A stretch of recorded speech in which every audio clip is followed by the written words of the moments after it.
Hello, everyone, and welcome to the Kulturecast. I'm Chris Stachiw. So, if you have been a listener of this show or a fan of this show for any amount of time, especially in the last year, you've noticed that my ability to post and time between posts has gotten significantly longer. And that is, I wouldn't say it's intentional is the word I would use, but it's definitely one of those things where probably a little bit of explanation is needed, given that for the most part in the last 10 years, going on 11 years now, I've posted 691 episodes, which is a lot of episodes. So the amount of time and effort spent into making this show is a lot. And so as someone who listens to this show, I'm sure you've been wondering why the time between posts has gotten longer, because it's normally a week, and sometimes it's even less than that because I tend to be an overachiever when it comes to stuff that I care about. But when life comes at you fast,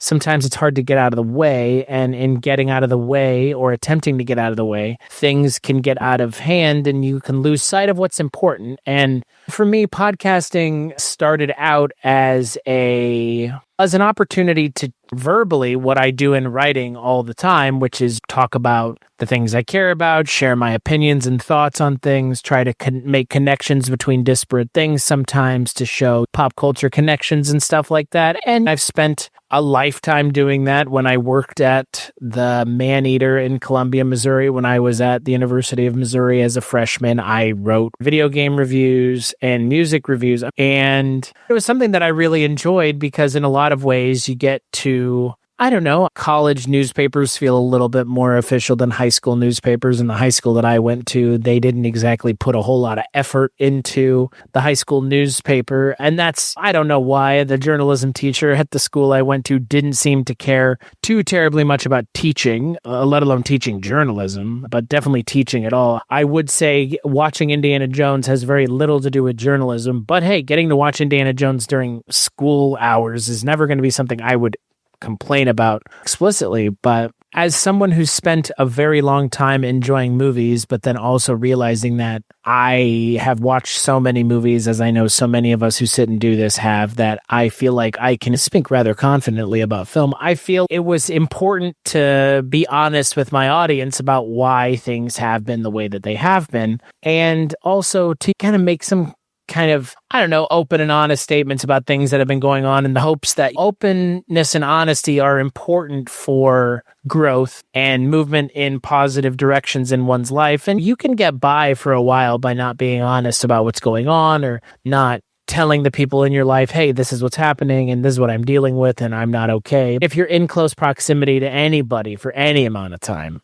especially people that care about you, they will be able to tell if something's wrong. Now, whether or not you're willing to communicate with them or share with them how you're feeling, that's on you. But I'm sure everybody has friends, family, people they work with who ask how they're doing and genuinely want to know. They're not asking for some sort of, I don't know, sympathy play. They're actually asking because they genuinely care. There are people like that in the world, and I happen to have met and surround myself with a fair number of them. And I would like to believe that anyone who listens to my show is listening to it for hopefully the right reasons, which is to be entertained for an hour and a half about a movie or subject that you care about. And obviously I'm part of that equation, which has somewhat made me uncomfortable a little bit, but at the same time, I think it's something that myself as a content creator and other content creators struggle with, which is us being part of the content creation. Sometimes we lose sight of that. And there are people that listen to this show because I am the one who hosts it. I understand. And there are people that don't listen to this show because I'm the one who hosts it. I take the good with the bad, but I can't get out of the way of that fact any longer. And so I'm not going to continue to get out of the way of that fact, but lean into it more. So in the last year, my wife, now ex-wife, and I separated and then got divorced within the span of about 6 months. I lost 2 of the 3 dogs that I had for over a decade, and then a close working partner of mine who I had fallen out with a little bit, but then we buried the hatchet, thankfully, before he passed away. He passed away last year, and those 4 things all happened in the span of July to December. There are people who have nightmares about the things that have happened to me, about them, those things happening to them, and those things never happened to them. There are people who go through life having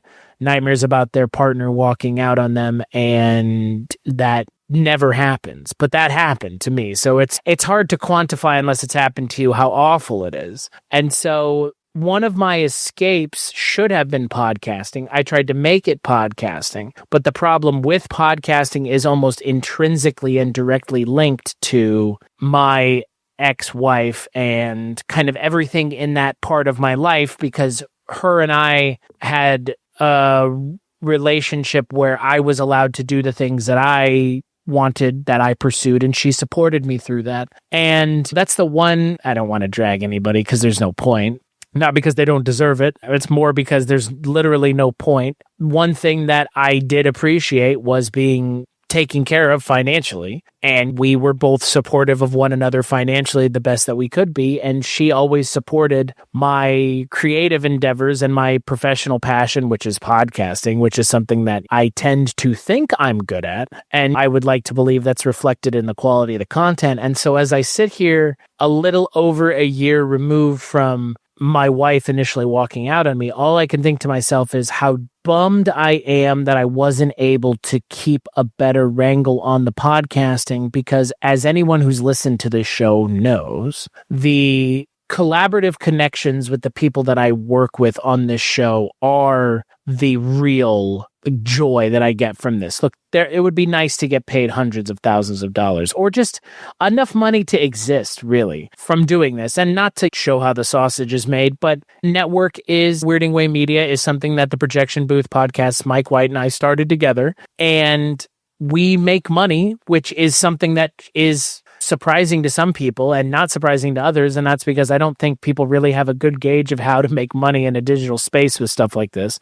And I'm not sure that the podcasting world does know how to do that yet either. I think that the podcasting world is struggling with that in and of its own right. But all of that to say, the podcast network makes money. It's self-sufficient at this point, but it is my passion to do something like this professionally and to work with the people that I care about and that I genuinely love. Everybody I've worked with or that's on the network, but it's a collaborative space for people to work together and lift each other up, because in a world of creative endeavors, it's very easy to become vertical and insular and not collaborative, especially once success comes, because once success comes, sometimes it's very easy to just shield yourself away from everybody. And I'm not saying there's no reason not to. There are plenty of podcasts out there that have no interest in working with podcasts of Weirding Way Media network size or smaller than ours or bigger than ours, because if you're not in that 1 of 1%, the 10th of 1%, you're not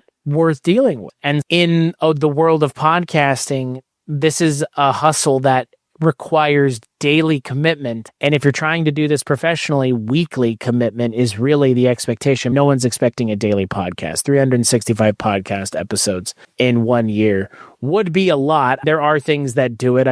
There are news, talk radio, and stuff like that posts every day, but that's because they are creating content and then reposting it every day. But to do a podcast every day would be a lot. And I've thought about it just as like a way to keep myself honest, but at the same time, it just seems like so much.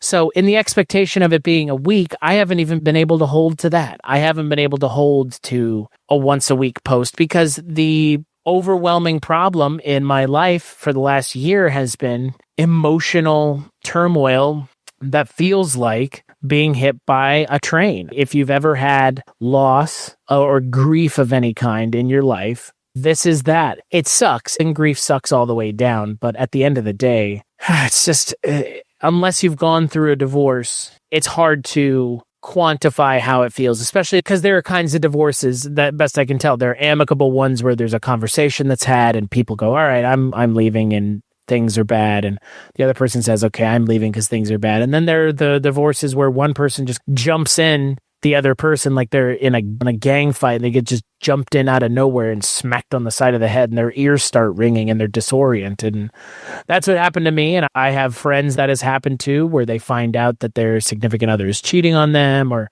their significant other serves them divorce papers over breakfast. I've heard of all the variations of this kind of thing. In my mind, like, again, it's the version that I experience. It's awful. And I'm not trying to make myself feel any better or worse, but when you're dealing with that level of emotional turmoil on a daily basis, sometimes it's even hard to get out of bed. Sometimes it's hard to drag yourself to the computer to do anything. And I thank my friends and collaborators like Mike White and Father Malone and Ryan Verrill and Richard Adam for keeping me honest and for making sure that I showed up even when things were tough. Mark Begley, too, because we did the Chasing Chevy Chase podcast. Anybody that I worked with in any sort of reoccurring collaborative sense, I think I've already named now. And like, without them, I probably would have given up on this completely. Probably would have walked away from this completely because at the end of the day, it's very easy once you don't post an episode for 1 week or two to just start walking away and then running away, especially at a downhill speed, given the things that are tied up in this. If it were not intrinsically linked to one another, it'd probably be a lot easier to go, all right, podcast is compartmentalized away from everything else and it needs to be its own thing and its own kind of vertical silo. And I can go to the podcast room, walk out of there and deal with stuff. And it's like in the first month after my ex-wife walked out on me, I couldn't even sit in my office where I podcasted. And that is the room in the house that I've spent without a doubt, probably the most time, if not maybe the second most time behind maybe the kitchen or the bedroom. Those things can't be unlinked from one another. And so I've been doing everything I can to find a way to unlink them the best that I can without losing sight of what makes this important to me, which is ultimately getting to talk about movies that matter or movies that are important or movies that I want to watch that might be important. Because again, watching, and this is something that Ryan Verrill over at Someone's Favorite Productions always talks about, and this is something that he in tuned within me about. Why I would always ask him, why do people buy Blu-rays for movies that they've never seen? And it's because the movie could be good and you get to own something, but it's the idea of the movie could be good. There's a possibility that the movie is good and that you'll like it. All of those things, like, you have to be willing to open yourself up to the possibility of things working and being different and not being static. And that's the thing. Like, I'm trying to figure out a way to take the podcast that felt very static and turn it into something a little bit more dynamic and change it a little bit, because I don't think I would continue to do this show in this way without changing it, because I don't think I can do it. I think it would be easier for me to start a new show, to do something different, which I've thought about doing, but I love movies too much. I love watching movies. I watch movies essentially every day. I don't want to lose sight of that. I don't want to lose something of my personality that I care about that was there before all the stuff that happened to me happened. And that's the tough thing. To remove certain things from feelings and experiences and memories is hard. There will be things that I will not really be able to watch for a while, if ever, that I will probably always associate with my ex-wife, like Little Nicky or Elvira, Mistress of the Dark. Like, those are two movies that have a very special meaning to me now, and I don't know if I could ever sit and talk about them coherently without essentially like feeling like I've been pushed into the deep end of a pool without any sort of way to keep myself afloat, tied to a chair and just drowning and struggling. And that's not something I want to subject myself to. And being in the world of podcasting right now and sitting in this chair, it feels like that a little bit. It feels very much like I'm subjecting myself to something that maybe not that I shouldn't do, but by subjecting myself to this, it's the idea of breaking something, especially like when you're working out, like the muscles when you work out are being broken, the fibers, and then they're reforming and they're reforming stronger. And that's what I like to believe I'm doing by confronting and forcing myself to work through the things that I've been working through, is that in the hopes of I can actually get better and move forward and not be stuck in this kind of mental rut of I can't do something I love, I can't do something that I'm good at, because all it does is remind me of not so much my relationship as just the way I felt and the level of comfort and security that I felt being in that relationship and being with that person and being able to say, okay, I have someone who cares about me, loves me, and is there for me unconditionally, looks at me like I rope the moon, and all of those things are true. And so those things made the content better, because in a world where I'm able to be taken care of and well maintained, the way that I make the content reacts positively, I believe. But at the same time, I do think now, like, I have an opportunity to maybe grow as a content creator by being uncomfortable in this situation that makes me uncomfortable, because I've never done solo content before, not like this anyway. And what's insane about it is sitting here doing this by myself, it feels natural but unnatural at the same time, because it's like having a conversation with someone that can't respond, but knowing that part of it is, and accepting that part of it is the important part, but also knowing that just because someone can't respond doesn't mean they won't respond to it. And that whatever I say and do and conduct myself in a solo project, it will resonate with someone maybe differently, because I am essentially having a one-on-one conversation with you as the listener, as opposed to if I'm sitting here with Mike White or Father Malone, or Mike White and Richard Hatem and I sitting and talking about something. It's a conversation that you're listening to, that two other people are having. Right now, I'm more or less directly having a conversation with you. And maybe not, you're not able to directly respond, and that doesn't, in a lot of ways, like, that doesn't feel as collaborative, but it feels different. And in a lot of ways, that's not a bad thing. It's just, it's different in a way that takes some adjusting, especially if, like myself, or like a lot of the people that I work with, you're used to having a co-host or guest co-host, or people that show up to the show every week, like with frequent collaborator Ryan Verrill of Someone's Favorite Productions and The Disconnected on YouTube every Thursday. Those opportunities to work by yourself feel weird. So that's why he has co-hosts. That's why I have co-hosts, because it is weird to hear your own voice uninterrupted for a long period of time, especially when you're used to hearing other people interacting with you. And so he and I were talking about, because I was asking him, hey, what are some things to avoid or things to think about? And it's going to sound weird to hear your own voice. And he told him, I was like, I hope I'm used to it. And I'm still not used to it, because I've been sitting and talking for almost 22 minutes straight.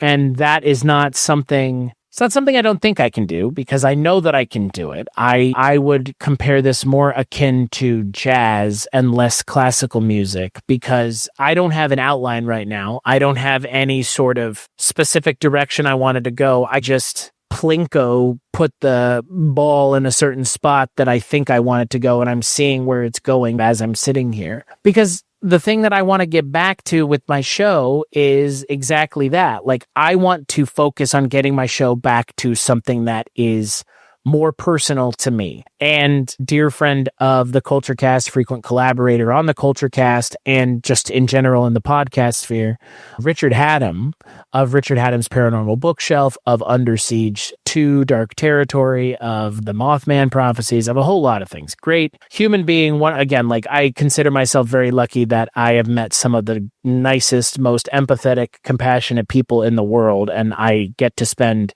time with them in a collaborative fashion, and then with some of them in a personal one-on-one friendship fashion.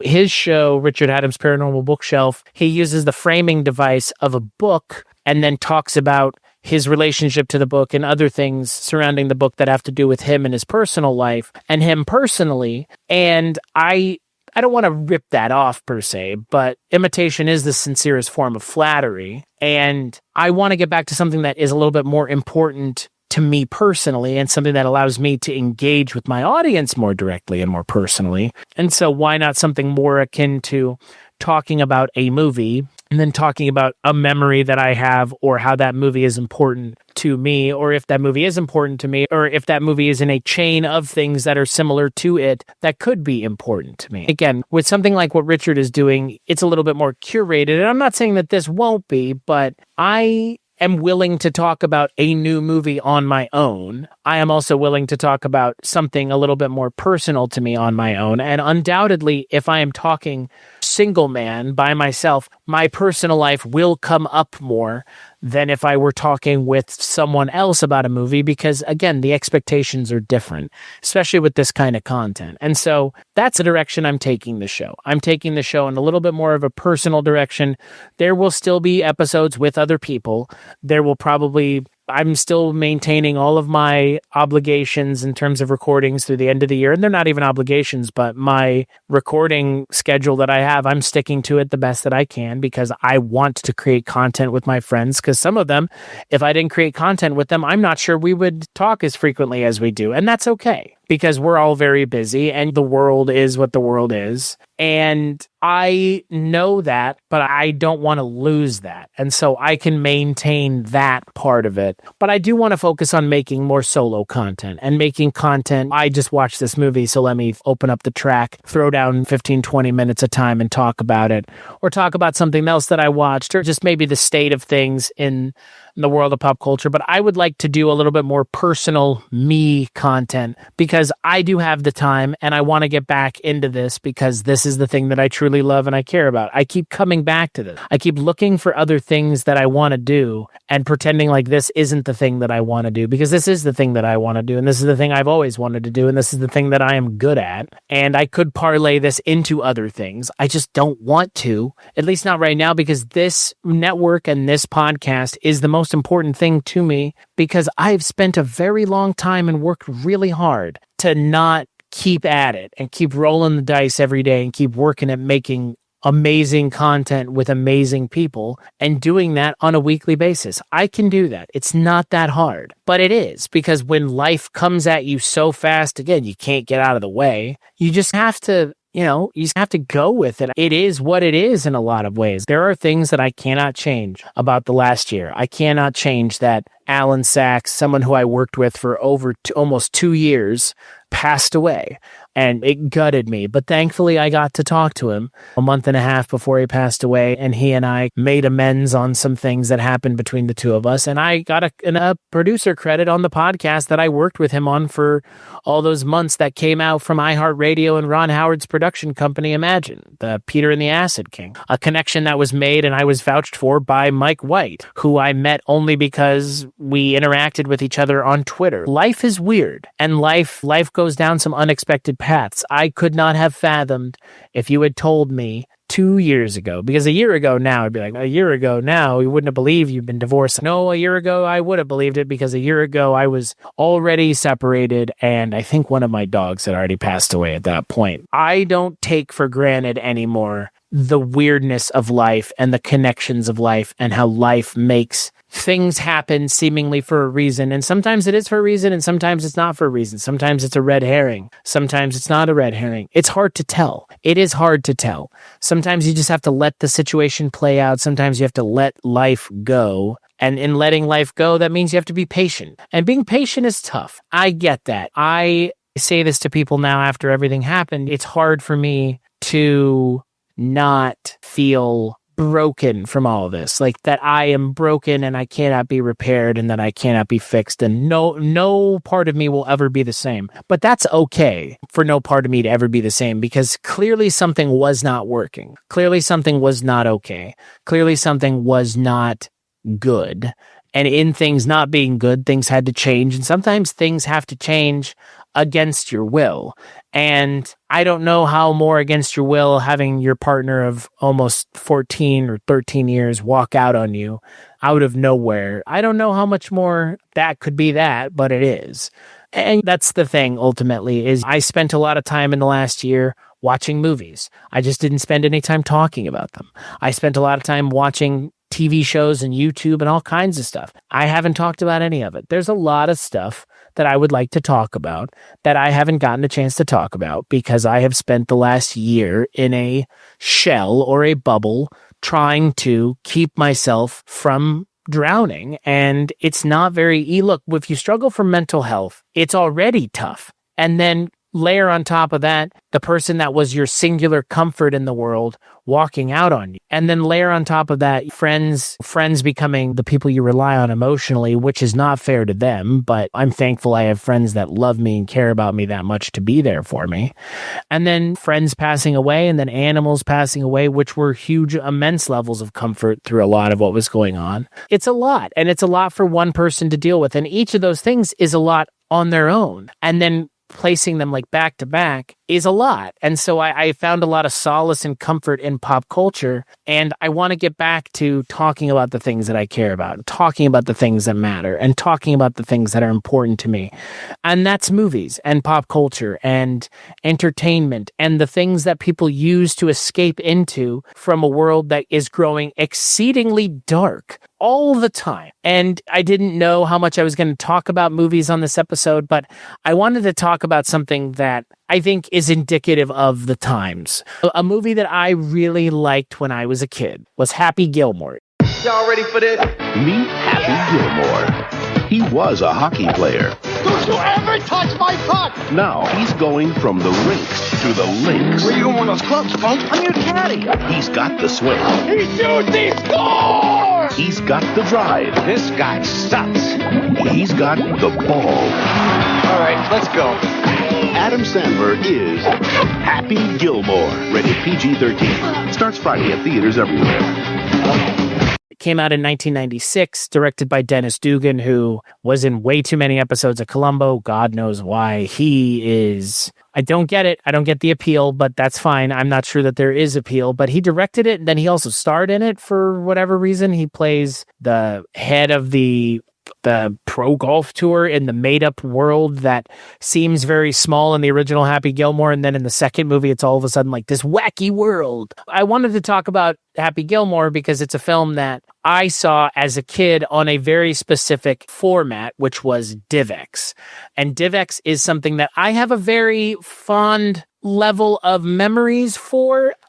It's not something that a lot of people have heard of. It existed for a little over a year, from June 8th of 98 to June 16th of 99.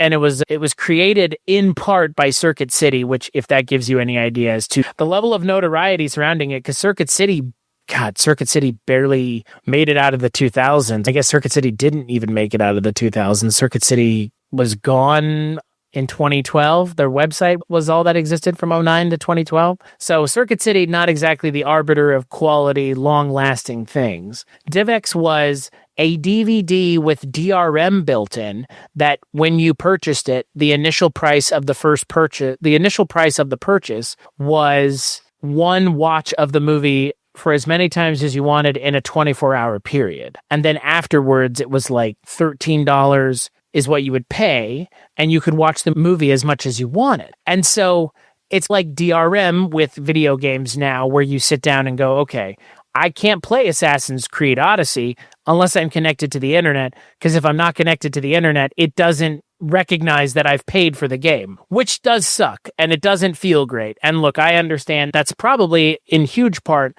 why this technology was not successful. Look, the reason it also wasn't successful was it was immensely wasteful. Think about the idea of taking DVDs, using them once, and then throwing them away. That's literally what was being asked to do. And that's, if we're gonna get rid of and move away from styrofoam containers served at McDonald's to serve quarter pounders with cheese inside of, then what in God's name are we doing with plastic, paper, and CD technology that is essentially made to be thrown away? It reminds me of the Tim and Eric skit with Bowel. Like, it's perfect for throwing away. Like, DivXs were made to be thrown in the garbage. And if you are not open to pornography, you're not going to be a platform or media format that is long lasting. While we joke about it, pornography really is, I think, in a lot of ways, it is an arbiter of where things are going, because people watch porn all the time. And look, now everything's essentially on streaming. If you buy a pornographic DVD in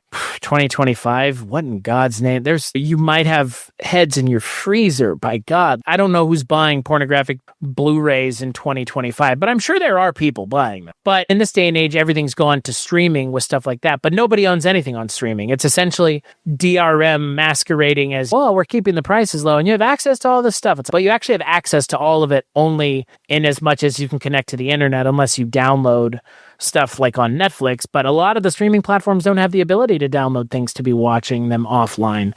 And so DRM is still here. It's just masquerading in a different way. We're essentially okay with it now because the price has been brought down significantly. But the movies that came out on DivX for that year are a list of movies that I will probably be coming back to throughout the future run of this show. And I might hit it harder in some spots and take a break longer with others, depending on the content that's coming in with all the other things I work on. But a lot of these movies are movies that have made a distinct impression on me to the point of me loving them and considering them some of my favorite movies, or movies that like I quote rather frequently or I think about fairly often, or movies that I didn't see at the time but coincidentally are now movies that are like deeply important to me or have made a significant impact on my life. And just looking at the list, there's a lot of bangers on the list. There's a lot of movies that aren't great. There are a lot of movies that I will probably, if given the opportunity, probably will not revisit them and may just skip them or re-release the episode that I've already done on them when I want to address that, probably with a new intro outro. But there are some classics on the list. If you're a fan of South Park Basketball, came out on the format. If you're a fan of Star Trek First Contact and Generations, which I know everybody has mixed opinions on Generations. Stuff like Mrs. Doubtfire. So there were classic movies, at least classic to the early 90s. Invasion of the Body Snatchers from 78 is on there as well. There's older movies, but primarily it's a lot of like movies from the 90s. And so that's also a very interesting framing device as well, because the 90s has a lot of great movies. And, you know, that Nathan Rabin book called The Best Movie Year Ever that talks about 1999. Like, 1999 is a great year. Don't get me wrong. The Mummy came out that year. That's one of my absolute favorite movies of all time. I can hear Father Malone rolling his eyes and saying, The Mummy is not a scary movie and I want it to be scary. And I hear you and I agree. That's a movie that came out in 1999, but there are a lot of movies that came out pre-1999 but post-1990 that are worth talking about and worth checking out. And they show up on this list. They show up on this format, and this format was short-lived. At the end of the day, their 8-track was short-lived, vinyl was short-lived, and technically DVD was short-lived. And I'm not short in terms of the length of time, but they're no longer around. And by anybody who was born essentially, probably in the 10s, doesn't even think about DVDs being a thing that you would be buying new. Those are things that you would be buying used if you buy them at all. That's just not a thing. And I know Ryan Verrill is sitting and screaming and shaking and wanting to, God, physical media is important, and physical media is important. And I don't blame people for banging the drum for physical media, because physical media is something that I've come around on because of the DRM of it all. And so it's ironic that with something like DivX, I want to talk about a format that was essentially planned obsolescence. Like, it's meant to be thrown away. And so I like the idea of talking about this format and talking about the movies that were on this format and using that as the framing device for the solo stuff that I'm doing, at least for a little while. And like I said, I'll probably, depending on the new movies I see, because there are new things that are coming out that I do want to watch, I may do something like this more frequently. Or if I just watch something, I may just click the record button and do a little chitty chat for a half an hour and see what shakes loose. Back to the Happy Gilmore of it all. Happy Gilmore is one of the movies that was on DivX. Happy Gilmore, I think, is a movie that is fondly remembered by a large portion of people. I think it may be one of Adam Sandler's best movies, if not his best movie, probably, in terms of his comedies. It's a rather tightly written film. The conceit of it is fun. Adam Sandler, I think, in a lot of ways, is not at least not, I don't perceive him this way, but there are a large portion of people, similarly with Jim Carrey, that perceive his shtick, quote, to be annoying. And I get it. I'm not saying it's not, but I'm more speaking to he reins it in, especially from the movie that came out before this one, Billy Madison, which I think his character in Billy Madison is if you like Adam Sandler's shtick from the 90s, SNL, like, boy, that's the shtick right there. Billy Madison really leans into it. Happy Gilmore, it's not as much. That's the other aspect of his personality, is being pig-headed, but he's pig-headed like in a charming way, I think, is like an everyman blue-collar kind of way, which makes it, I guess, a little bit, I'm not saying it's not acceptable, but more acceptable per the kind of the mainstream audience. But Happy Gilmore is a movie that I saw a lot. We had family friends growing up that lived on a golf course. I remember the first time we watched this movie was at their house, and then subsequent times was watched on DivX or DVD, because this is one of the movies we owned on DivX. And it's a movie that I have a lot of fond memories for. And then a sequel comes out 29 years later. And somehow, as a legacy sequel coming out nearly 30 years past when the original came out, I didn't find it to be as much of an affront as maybe others. My name is Happy Gilmore. 30 years ago, I decided to give golf a try. But even when you're at the top of your game, you can always shank one. Happy Gilmore sucks? Oh, eat a bag of shit! How are you going to put Vienna through ballet school? It's $75,000 a year. That's 4 years. That's 333 grand. That's terrible math, Johnny. It's 300 grand. I wouldn't even know where to start. Let them see the Happy I fell in love with. Come on, you got to do it, Dad. All right, let's go. Let's go get him, Dad. But what about the jig? I know how to do it, Dad. Let's go. Oh, Dad. Oh, got this. What the hell is happening? Happy Gilmore is breaking in yet another caddy he just met. All right, we're going to go. See, but you bring those. Those always come. All right, that's it. They got a strap if you want to use the strap. Happy Gilmore didn't have things flowing on the first film. Oh, son of a... Check out the name tag, grandson. You're in my world now.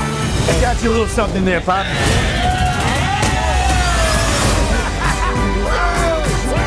Everyone is talking about a comeback kid. Happy Gilmore. Happy Gilmore. Happy Gilmore. We've been watching you play Mr. Gilmore. So inspiring. My dad loved you, man. I am so sorry. Give him here. I got some Gorilla Glue. Remember the happy place I went to? You go to yours.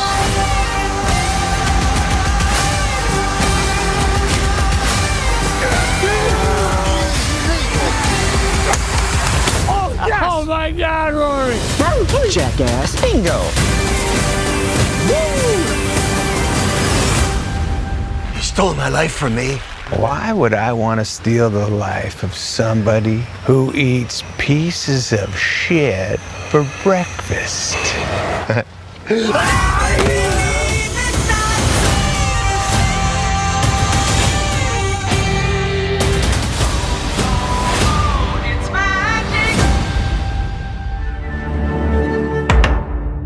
I will say there's one part of the movie that feels a little, okay, we get it. And I think that's the cameos, like every 2 seconds. Adam Sandler is, without a doubt, one of the most well-connected comedians in Hollywood, if not the most well-connected comedian in Hollywood, at least in terms of mainstream connections. Dan Patrick, Travis Kelce, all the golfers, Bad Bunny. God, Benny Safdie plays the villain in the movie. I don't know. You even have, especially if you're a fan of wrestling, MJF is in the movie in a rather, I would say, larger role. A lot of the Adam Sandler, like, kids are not his actual kids, but there are 2 female characters in the film that are played by Adam Sandler's real daughters. And for me, I don't know, like, I didn't find it as much of an affront as others, only because the character of Happy Gilmore, I feel, is my favorite Adam Sandler, other than Little Nicky, which will never get a sequel and is reviled by so many people as, again, not only a lesser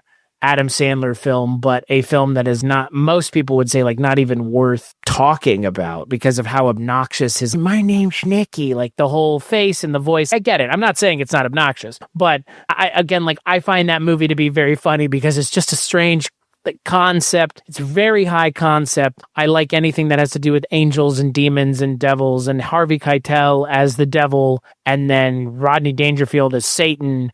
It's just, I don't know, it's fucking weird. And then they stick a pineapple up Satan's ass, or yeah, it's just, yeah, there's a lot going on in Little Nicky, and I understand it's probably, that's that moment where Adam Sandler's too much. It's like saturated. He's saturated the market with his kind of like shtick too much. And so I get it in that regard. But Happy Gilmore was not that. Happy Gilmore was a movie that was widely considered to be, at least at the time, like one that people really resonated with. And obviously it's become very popular in the golf community. And I'm not saying there aren't a lot of golf movies, but golf movies of a certain ilk like Happy Gilmore are few and far between, especially ones that are like consistently funny and quotable, especially if you're a fan of the movie, because there are some pretty great movie quotes that you could attribute to Adam Sandler. But I think specifically when I think of quotes from Adam Sandler from specific movies, Happy Gilmore comes to mind as like the one that I quote probably the most. If I'm quoting any of the Adam Sandler movies, it's probably either that or Little Nicky. But Happy Gilmore just has, I don't know, Happy Gilmore has some of the funnier Adam Sandler lines, and his interactions with Carl Weathers is pretty great. His interactions with Bob Barker. Really, Happy Gilmore, I think in a lot of ways, as good as Adam Sandler is in the movie, I think for me, the best part of the movie is Christopher McDonald as Shooter McGavin. He steals the show in the second movie. Honestly, I think the second movie, the best thing about the second movie is just getting to see more Christopher McDonald in the role that, like, in a lot of ways, a movie that I'll probably talk about at some point, and I've already talked about it, is Dirty Work, which he was also in as the villain, and that movie came out 2 years after Happy Gilmore, so you got to wonder if his turn in Happy Gilmore had anything to do with him being in Dirty Work. I have to assume it does, given that there's overlap, especially Norm Macdonald being on SNL, Adam Sandler being on SNL, and obviously Adam Sandler is well connected. So again, I'm just making assumptions here, but those assumptions I can't wager are too far off of base. But Adam, he's relatable in a way that a lot of comedians struggle with. And he feels more like an everyman than a lot of his kind of contemporaries, especially like a Norm Macdonald. Norm Macdonald doesn't feel like an everyman. And that's the thing about Dirty Work. Like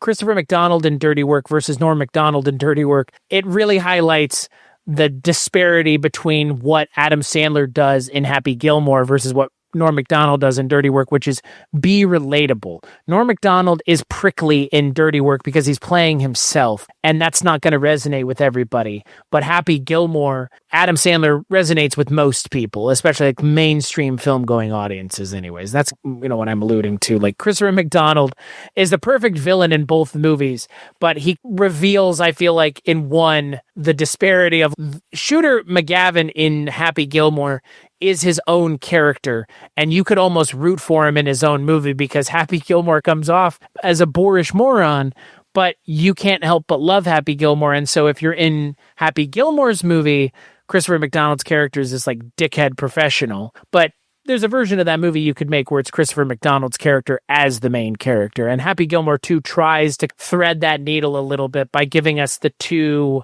parallel stories that then converge together towards the end.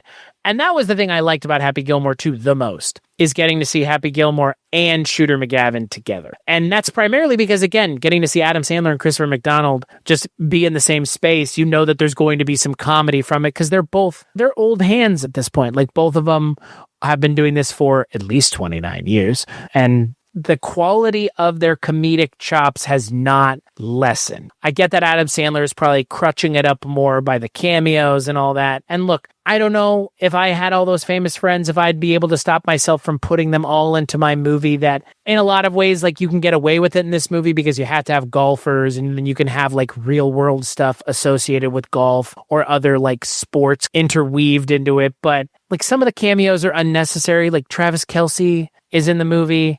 I don't understand it. Bad Bunny is funny didn't mean to rhyme, as his caddy, but I would have preferred Alan Covert from the original film. Like, where was Alan Covert in all this? I didn't even see him. That's the thing, like with a lot of the Adam Sandler movies, especially in the 90s and early 2000s, you would see his like friends show up, and now it's gone from a small group of friends like Rob Schneider or Alan Covert to like every single actor in this movie. There are no extras in this movie is what it feels like almost. Like the only extras are literally like the people on the golf course. But in terms of like extraneous characters, almost every single role in this movie is played by a notable person, either like Chris Farley's brother at one point, or just, Ben Stiller coming back, or again, his daughter being played by his real daughter, or Reggie Bush and Becky Lynch, or Boban Mironovich playing Richard Keel's son from the first, like Richard Keel's character's son from the first movie.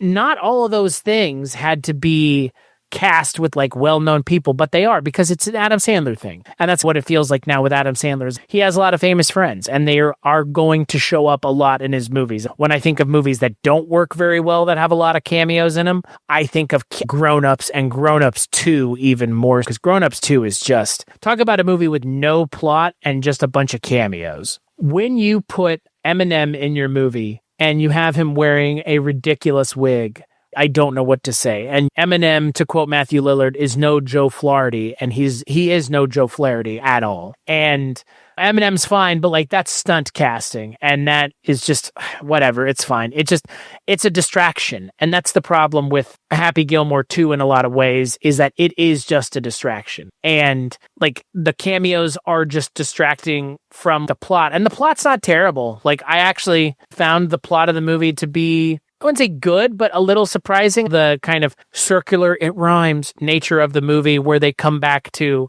Happy Gilmore's dad died because of an errant slap shot. Happy Gilmore kills his wife because of a drive that he shanks to the left. Like I like the circularity to it, but I wish they had done more with that story and less of the he's going to be drinking out of every comical item that he pulls out of his pocket, and also look at all of his famous friends. I'm less interested in that, and that's the problem with Happy Gilmore 2 for me, is the cameos get in the way of a good movie becoming a great movie, because I think Happy Gilmore 2 is a good movie. It's better than it has any right to be, given that it's 29 years. I would say 26 years past when we needed a sequel. If Happy Gilmore really should have gotten a sequel, it should have gotten a sequel in the early 2000s. And I don't know why Adam Sandler didn't do sequels. He didn't do sequels for the longest time, and then he couldn't stop making Hotel Transylvania movies. But Adam Sandler wasn't interested in doing sequels, and I don't know why. I've got to assume that's intentional, given how many of his films have been successful that he hasn't had sequels to. But for me, there's eras of Sandler, and Adam Sandler's best, I think, time as a comedian is probably 95 to 2005, because that's when he's, I think, operating at his like peak, and he doesn't oversaturate the market until towards the tail end of that kind of 05, maybe even a little less than that, because The Longest Yard is probably the last thing that I can think of where I'm like, okay, people were like excited for that. Like beyond that, I don't remember people being particularly excited, or I'm going to see a new Adam Sandler movie. I just don't remember that as much, but there was some of that around things like The Longest Yard or 50 First Dates, movies I saw in theaters. Beyond that, like I didn't see any of those movies in theaters. Like I just didn't have any interest, especially with something like The Cobbler, which I was disappointed to learn was not about a sentient piece of blueberry cobbler, but about a man who makes shoes for a living, or repairs shoes for a living, and in repairing people's shoes for a living, if he puts their shoes on, he becomes them, which leads to hilarity, including Method Man. Yeah, I feel like with a lot of these kind of comedic actors, they have a moment where they drop off and they stop being as relevant, and there's not a lot of sustain. And Jim Carrey had that too. There was a time where Jim Carrey stopped doing the things that he was known for and started doing some things that were just out there. And I'm not saying you can't be out there, but in being out there, sometimes you take risks that don't pay off. So I don't think we'll get a Happy Gilmore 3. Could we get a Happy Gilmore 3? Sure, if Netflix wants to back up a Brinks truck full of money to Adam Sandler's house to make another movie with all of his friends, cool. If not, I totally understand why he wouldn't have any interest, because I'm not sure that there's anything left to say about the movie. The movie's should have been about grief and loss, and about him killing his wife and suffering with that and dealing with that, and you can make a dramedy out of it. Adam Sandler could have leaned into the Benny Safdie of it all and made it a little bit more of a serious film, and it felt, for whatever reason, they maybe didn't trust the audience that much. And there are moments in the movie where I'm like, oh, they could have gone in a really interesting direction, and they don't. And the original Happy Gilmore, it's not the most creative movie. It's about a hockey player who's washed up, who's a never-been, who learns that because he can hit the puck really hard, he can hit the golf ball really far. And it's a very straightforward, not a whole lot going on. But in this day and age, people expect more from their comedies, especially if you're going to be a sequel. And I would have liked more of kind of the character study of it all. And I'm not saying that like I want the movie to be different than it was. I want the movie to do more of the things that it was successful at doing and less the things that were just, I don't know, not as successful. Because there's all the cameos. It's just take all the cameos out of the movie, or cut half of the scenes in half, or take all the scenes and cut them in half, because a lot of the scenes just go on for way too long. Because look, did you see all the cameos? I don't care about all these golf players. Like, I'm sure somebody does, but I don't think the overwhelming amount of audiences are like, oh, look at all these hockey or these golf players that I recognize. I don't think that's happening. And that's the thing with Happy Gilmore and Happy Gilmore 2 is I think they leaned too far in one direction with the sequel that the original movie did so well, which was, oh, we've got Bob Barker, and that's it. And that's really it. And I think there was like Lee Trevino as well, Mark Lai, and like Vern Lundquist. But again, like those aren't as big of people as like Bob Barker. That's the thing most people remember is Bob Barker from Happy Gilmore. And so maybe because that's the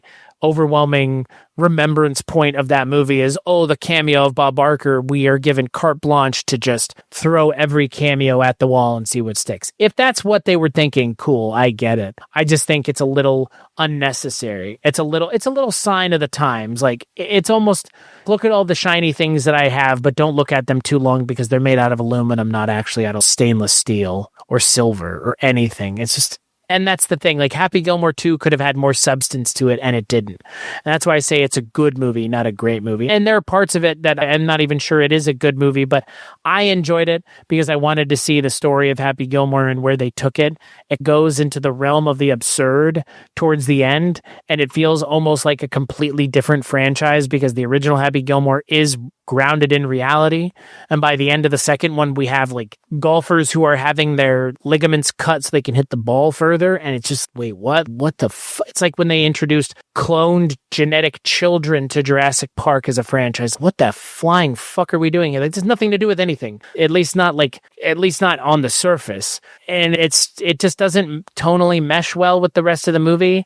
And again, like Happy Gilmore wasn't Flights of Fancy like Little Nicky. Like Little Nicky is a Flights of Fancy movie. Like we're in a supernatural fantasy world where demons and angels exist. Happy Gilmore ostensibly is a real world. Other than the shot of the alligator and Abraham Lincoln and Chubbs waving, it's set in the real world. And Happy Gilmore 2 just wants to have its cake and eat it too. And so it's a little sign of the times. Like nobody wants to commit to the bit. This movie should have committed to the bit of being more of a character study, more about Happy Gilmore, because the original movie is about him. And the sequel should have been more about him and his kind of what that looks like for him as a character having killed his wife, as opposed to let's just be silly and goofy and show all these cameos that don't amount to anything. There are cameos in the movie that do work, like Eric Andre and Margaret Qualley are great, but there are so many cameos in the movie that are just complete throwaway, and they just take up time. And I can see why other people who watched the movie didn't resonate with it, because if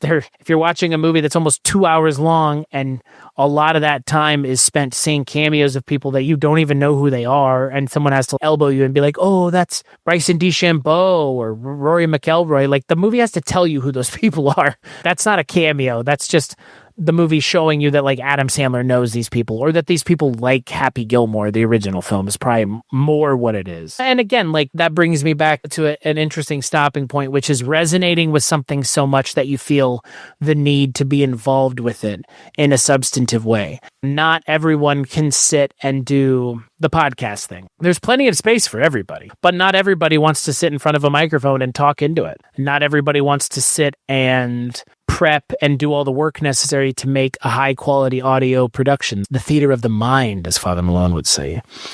There's no guarantee that those are things that you can do or want to do. And there are plenty of people that have no interest in doing things like that. And if you do want to do it, there's plenty of space out there in the sphere of podcasting to do it, but you're ultimately probably going to do it about something you care about. And I have spent the last decade talking about movies because I care about movies, because movies are a source of comfort for me. They're a source of escape. They're a thing that when I was growing up, I used them to escape from the things that I was dealing with. And the things that I didn't like about my life. I would watch Ghostbusters, or I would watch Rush Hour, or I would watch The Mummy. So watch them until I wore the fucking VHS out. And if you love something so much, you probably at some point want to get involved with it in a substantive way, if that's the kind of person that you are. Some people who love things want to love from afar. Some people who love things want to love things up close and in person. And if you sit and talk about movies, you're wanting to love them up close and in person, especially if you're recording it and putting it out because you feel like what you have to say about the movies may resonate with other people. And that's my hope with this, is that by retooling the podcast, refocusing it in a substantive, positive way to bring light to mental health struggles, to bring light to just being honest with not making deadlines and not meeting expectations and that being okay, especially if you're dealing with stuff. Like, I want to be a better arbiter for positive mental health in the space of the podcasting world, especially movie podcasting.